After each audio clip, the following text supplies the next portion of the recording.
కనిపించే దైవమే ముఖ్యమంత్రి వైఎస్ జగన్మోహన్ రెడ్డి అని ఆనపర్తి వ్యవసాయ market committee chairman Sabbella Krishna Reddy అన్నారు. గురువారం ముఖ్యమంత్రి జగన్మోహన్ రెడ్డి పుట్టినరోజు కావడంతో రామవరంలో ఆనపర్తి వ్యవసాయ market committee chairman Sabbella Krishna Reddy ఆధ్వర్యంలో ఘనంగా నిర్వహించారు.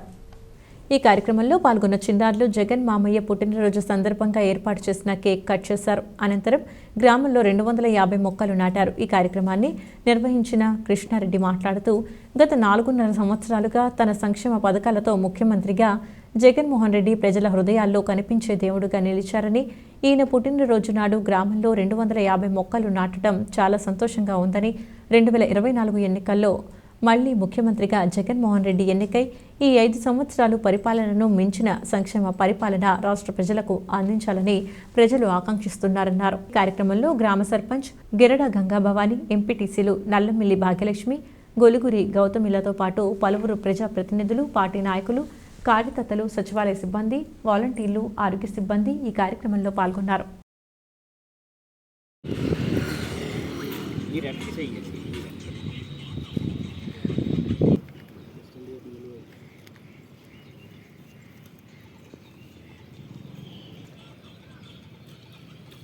నీళ్ళు పోసినప్పుడు ఎలా చూడండి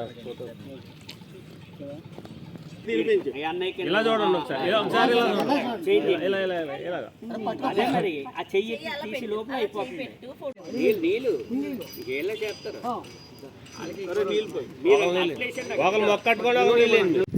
ఆంధ్రప్రదేశ్ ముఖ్యమంత్రి గౌరవనీయులు వైఎస్ జగన్మోహన్ రెడ్డి గారి పుట్టినరోజును పురస్కరించుకుని తూర్పుగోదావరి జిల్లా అనపర్తి మండలం రామవరం గ్రామంలో స్థానిక ప్రజాప్రతినిధులు, వైఎస్ఆర్ కాంగ్రెస్ పార్టీ నాయకులు, కార్యకర్తలు, సచివాలయ సిబ్బంది, వాలంటీర్లు, హెల్త్ సిబ్బంది ఆధ్వర్యంలో పుట్టినరోజు కార్యక్రమాన్ని ఘనంగా నిర్వహించడం జరిగింది.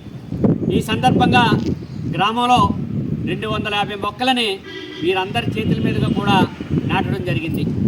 గత 4.5 సంవత్సరాలుగా ఈ రాష్ట్ర ప్రజలకు అనేక సంక్షేమ పథకాలు అమలుపరుస్తూ ప్రజల మన్ననలు పొంది, ప్రజల దీవెనలు పొంది ఒక మంచి వ్యక్తిగా, కనిపించే దేవుడిగా ప్రజల్లో ముద్ర వేసుకున్న వ్యక్తి ముఖ్యమంత్రి జగన్మోహన్ రెడ్డి గారు. అటువంటి వ్యక్తి జన్మదినాన్ని పురస్కరించుకుని ఈ గ్రామంలో ఈ రోజున మొక్కలు నాటడం అనేది మా అందరికీ కూడా చాలా సంతోషాన్ని కలిగిస్తుంది. ఈ పుట్టినరోజు సందర్భంగా ముఖ్యమంత్రి గారు జగన్మోహన్ రెడ్డి గారు భవిష్యత్తులో కూడా 2024 ఎన్నికల్లో ఘన విజయం సాధించి మరలా ఈ రాష్ట్రానికి రెండవసారి ముఖ్యమంత్రిగా ఎన్నికయ్యి మంచి పరిపాలనను ఇప్పుడు ఏదైతే ఈ 4 సంవత్సరాలన్నర సంక్షేమ పథకాలు అమలు పరుస్తున్నారో అంతకు మించిన సంక్షేమ పరిపాలనను ఆయన అందించాలని, అటువంటి మంచి వ్యక్తికి భగవంతుడు ఆయువు, ఆరోగ్యం, ఐశ్వర్య, అభివృద్ధి కలిగించి దేవుని దీవెనలు అందిస్తారని చెప్పి కోరుకుంటూ మేమందరూ ఆకాంక్షిస్తూ ఈ రోజున ఈ కార్యక్రమాన్ని నిర్వహించాం. జై జగన్, జై జగన్, జై జగన్, జై జగన్, జై జగన్.